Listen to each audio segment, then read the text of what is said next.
puisque dans cette église, j'ai été baptisé il y a quelques années. Je vous accorde d'inaugurer solennellement cette fontaine du salut en ton Église.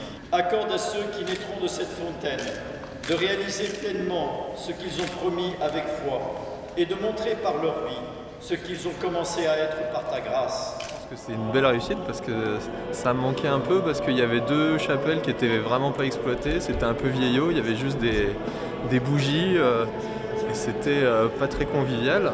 Et là ça redonne pas mal un vrai coup de jeunesse à l'église.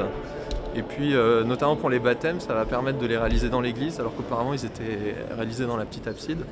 Et donc ça va permettre de faire des beaux baptêmes. Et on a baptisé notre dernière ici, on aurait bien aimé je pense le faire dans la petite chapelle qui est là parce que c'est vraiment sympa, c'est vraiment magnifique. Les deux chapelles nous invitent à être bâtisseurs d'amour, comme le fut Sainte Jeanne de Chantal.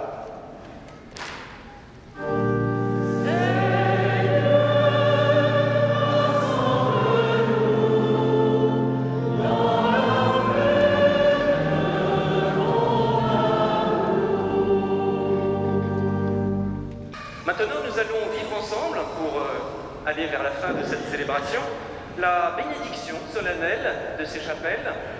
Au fond, figurent 4 jeunes filles. Elles sont des descendantes, s'il vous plaît, plus ou moins directes de Sainte Jeanne de Chantal. Elles portent les reliques. Monseigneur Vernier va recevoir ces reliques et nous irons les placer avec une prière finale dans le reliquaire, cette belle statue et cette chapelle.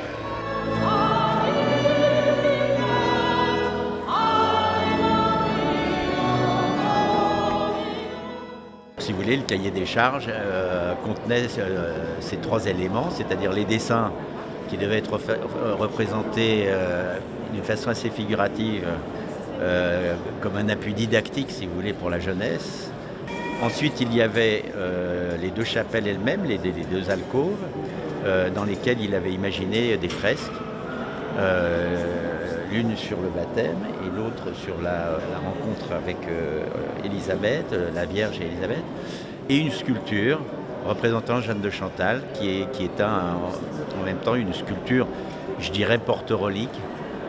Et vous avez vu que les fresques que nous avons faites sont faites en 2 temps, c'est-à-dire que je suis d'abord intervenu en faisant des dessins qui devaient être sobres et sur lesquels je savais bien sûr qu'on allait projeter des images mobiles, des couleurs mobiles. Donc le travail de la coloration et le dessin des formes qui cernent justement ces colorations a été fait avec Vadim Bernard qui s'est occupé de la partie technique et de la coloration de ces fresques.